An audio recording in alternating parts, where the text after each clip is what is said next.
G'day everyone, it's Jay and welcome back to Derriere Farms, where today we're going to talk a little bit more, or go into depth a little bit more, about some of the intricacies of precision farming, specifically crop sensors, and the RTK station.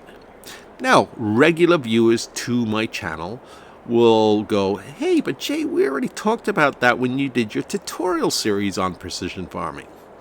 Indeed we did. However, not everything as it appears.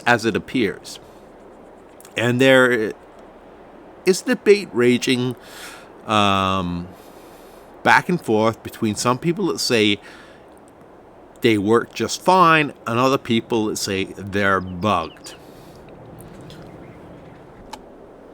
And a lot of people that say they're bugged have sent in bug reports only to get the standard feedback response of either working as intended or there was a recent update to the DLC and this should have fixed your problem and or the game. Now, I've experienced some of these problems myself. Sometimes they happen and sometimes they don't.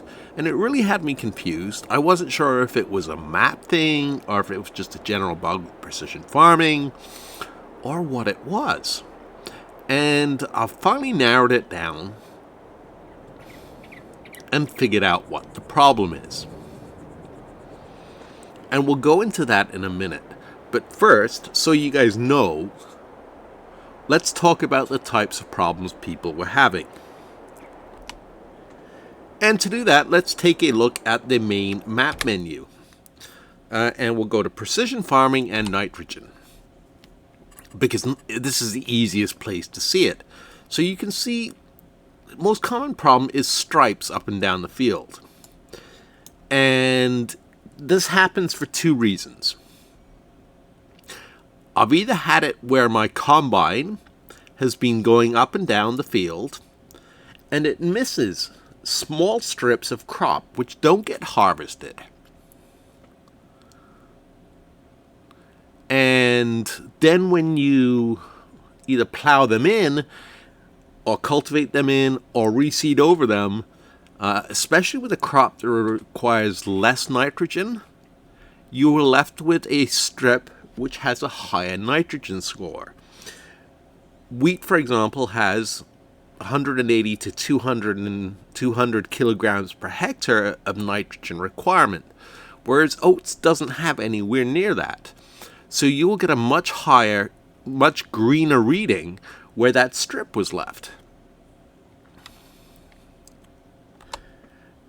Now, I've also noticed that the same thing happens. Unfortunately, I can't show you on this map because I have solved the problem, but I've had the same problem with rollers where they will do a pass down the field, the tractor will turn around and it'll come back down and it'll miss a small strip. So you'll have these when you go to your, which tab is it here?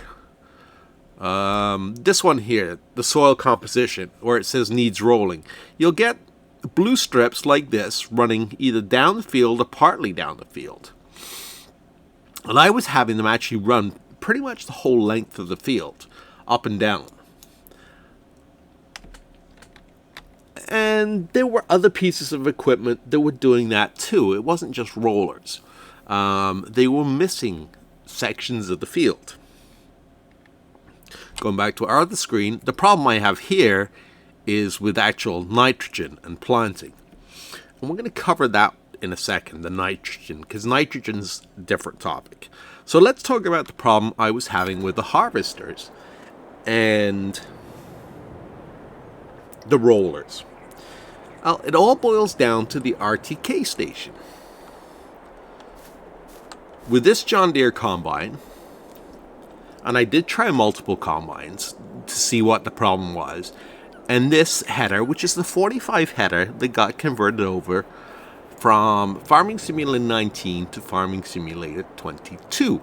I wasn't having the problem where it was missing strips.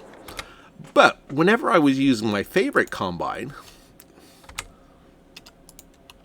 which is the X1100 with a 50-foot header, that was where I was getting problems. So I tried a couple of different harvesters.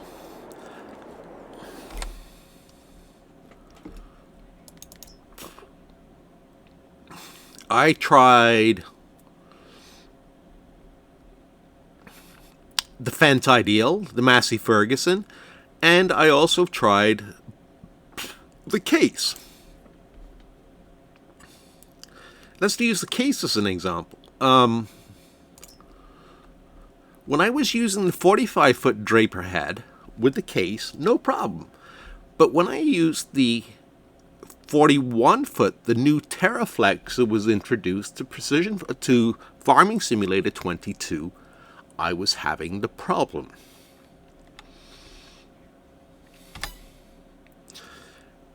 And the same thing, newer combines or newer vehicles that were introduced to Farming Simulator 22 were giving me the problem. Older vehicles weren't.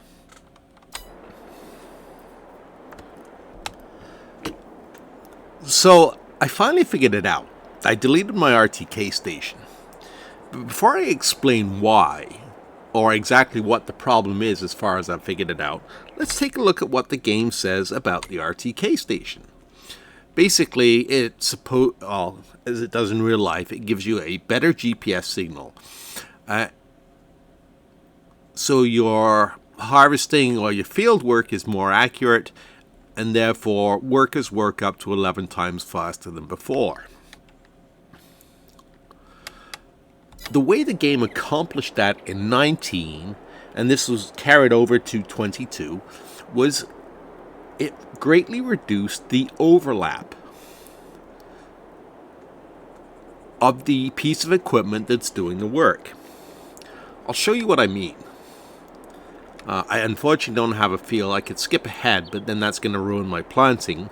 I will skip ahead at the end, actually. But let's go down here and we'll take a look-see at the planter. So if you look at the right of the planter, I positioned it specifically here so you could see, in theory, what will happen without an RTK station is the right of the screen, or the right side of the planter, will overlap, in theory, or the left side, depending on which direction you're going, will overlap a little bit with work that's already been done. To speed up the process and make it more efficient, precision farming eliminates that. So there is no real gap between the work you've done and the work you're going to do. Actually, I can show you an even better example up here. If you look at this planter, at the right side of this planter, you can see where the wheels are and the right seeding discs. They're overlapping part of the field that's already been done. Same thing applies to the corn headers or grain headers. Make it more accurate, you eliminate that overlap. The problem is the new grain headers that have been programmed into the game are far more accurate, or were programmed a lot more accurately than the ones that were simply converted over. Thus, there was literally no overlap with the new headers.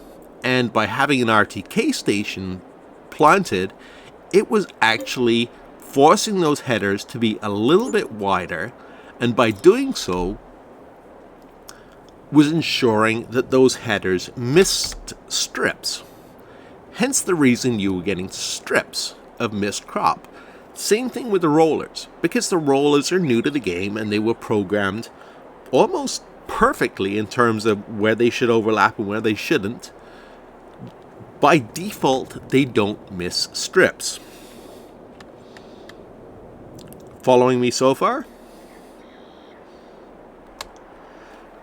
So, as soon as I eliminated my RTK station, my 50-foot header now was no longer leaving strips, but it was still pretty much bang on this where it needed to be. So it wasn't missing crop, but it wasn't overlapping with crop that are, or an area of the field that had already been harvested.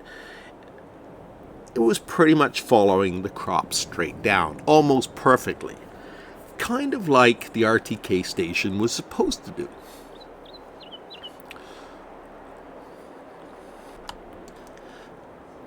So just to confirm that that's where the problem was coming from, I dug into the game's XML files, and sure enough,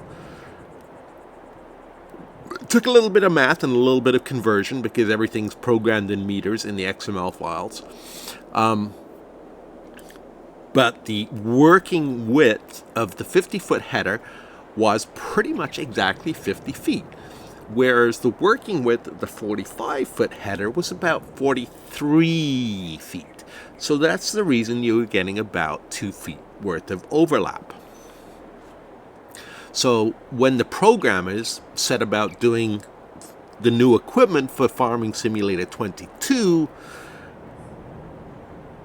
they weren't planning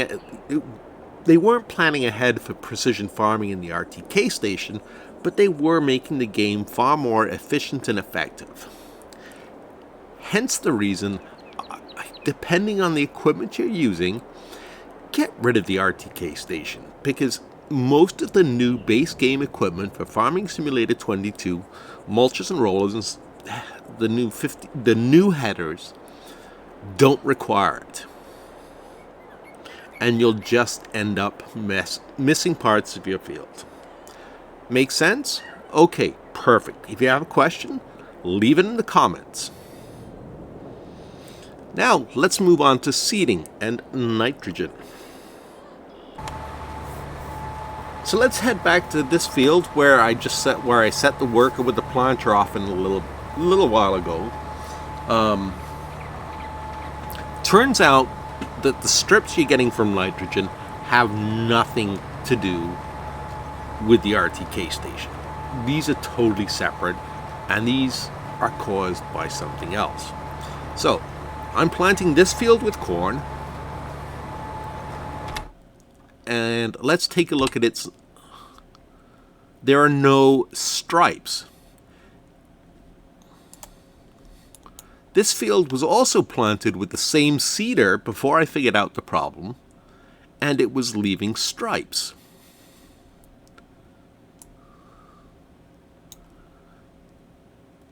This field was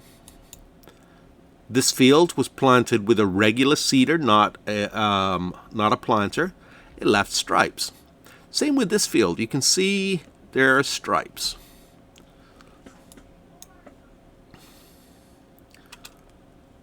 I parked this tractor here to make a point. This is the tractor I used to seed the first half of the field.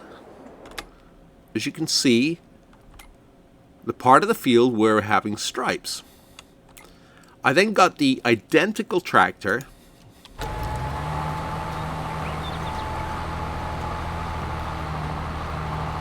from the store, and I'm now using it to seed the other half of that field and then this field here. As you can see again, there are no stripes or no weird colors coming up. Nitrogen level is pretty much uniform across the board. Although if you remember from my other video that I did not too long ago, you can see these fields are getting closer and closer to being due for a new soil sampling because they're kind of turning a dark color.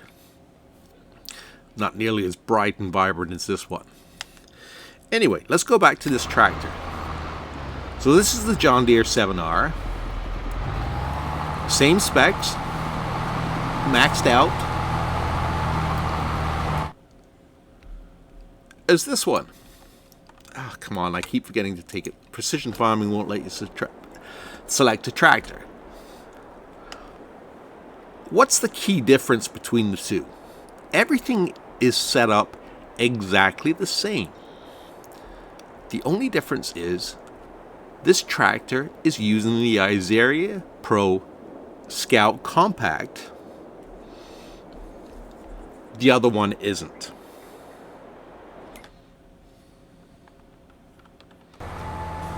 This tractor over here, the 410 that I'm using on the Cedar, I removed the Iseria Pro Scout Pro Compact, and all of a sudden it stopped leaving strips behind like it did when I planted this field.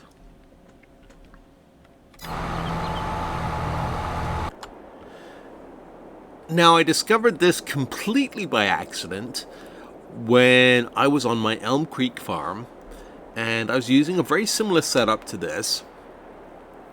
The great big Borgo drill, because it covers a lot of ground really quickly.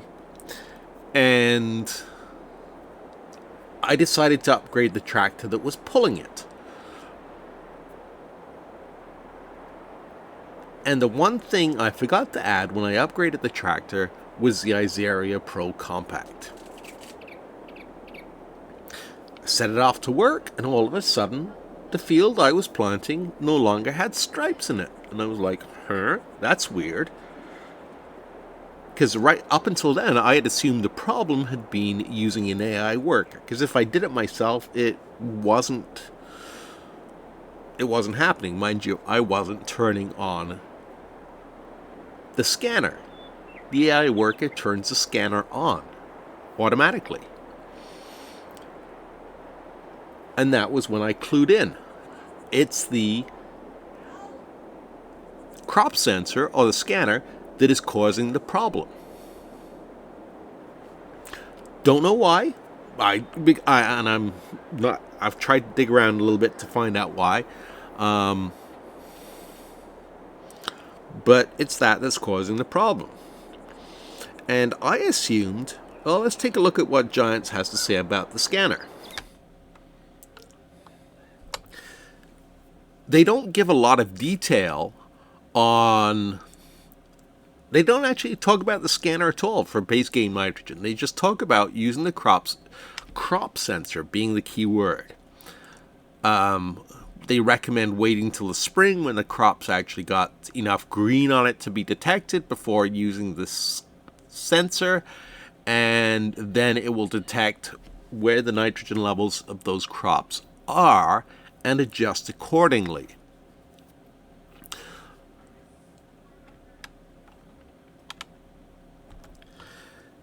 The key word being it senses the color of the plant to determine its nitrogen level and then adapts accordingly.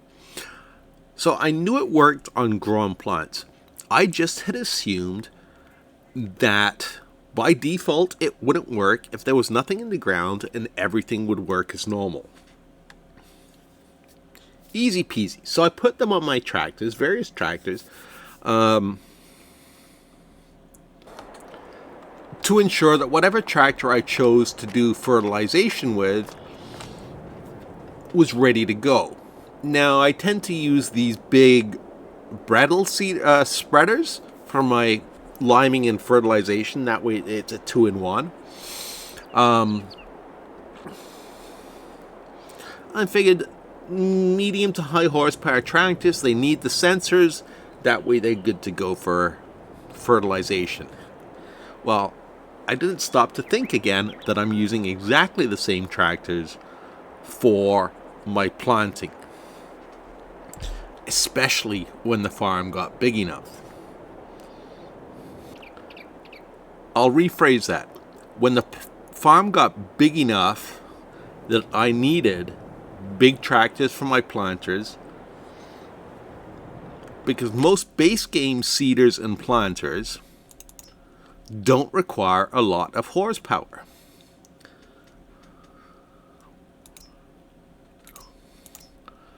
This is the one I had been using on my smaller, when the farm was small. That one, and then this one. Because again, these don't require a lot of horsepower. The Kverland. Notice they only do seeding, so I didn't have the problem because I was coming along later on and doing the fertilization. Once the farm got big enough and I had big fields that I needed big seeders or big planters that would do both for me to save some time, that was when I started to have problems. So I have two recommendations based on that fact. First, don't worry about the Iseria Pro Compact on all your tractors, because it turns out that having them does more damage than it helps. And you've probably spent, like I did, a ton of money putting them on in the first place. This is fine. Have one of these and then attach it as needed. If you've got a field, because fertilization does, and we'll go back to the help menu, it does degrade slowly as the crop grows. Not a huge amount. Where is it? Depending on the... Johns does actually explain this to you somewhere.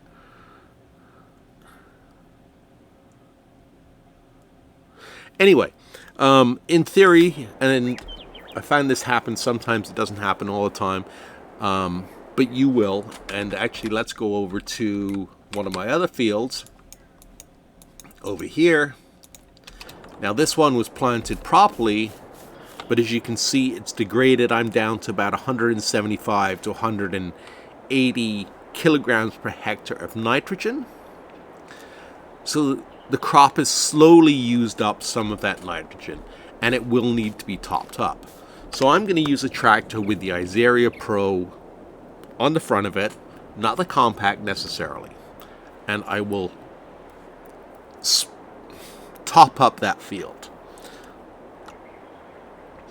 And this is actually quite realistic, because when I was farming, we would do our initial fertilization along with the seeding, and then when the crop got to a certain height, we would have the co-op come in, because they had a special spreader with narrow tires. They would come in and they would add additional fertilizers to the field, and they would top up what the crop had used through its initial growing cycle. So yeah, most farmers will put 2, sometimes 3 applications of fertilizer on their field.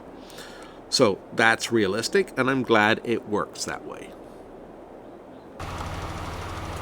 Here's a good example. This field I'm just topping up to accommodate for what was lost as the crop grew. And as you can see, it's applying an additional anywhere from 10 to 15 kilograms per hectare of nitrogen that the crop has used as it grew.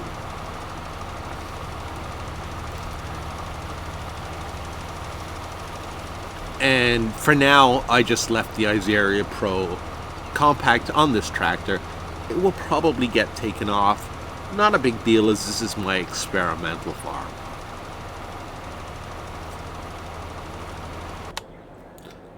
Alright then, so while we're talking about sensors, I know there's one question left, and that is sensors on slurry tankers. That's really a whole different kettle of fish, as they work slightly differently, and that is probably a topic that is best reserved for another video, especially with pumps and hoses coming out. But to wrap this video up, the RTK station, it's good and it's bad, depending on the equipment you're using.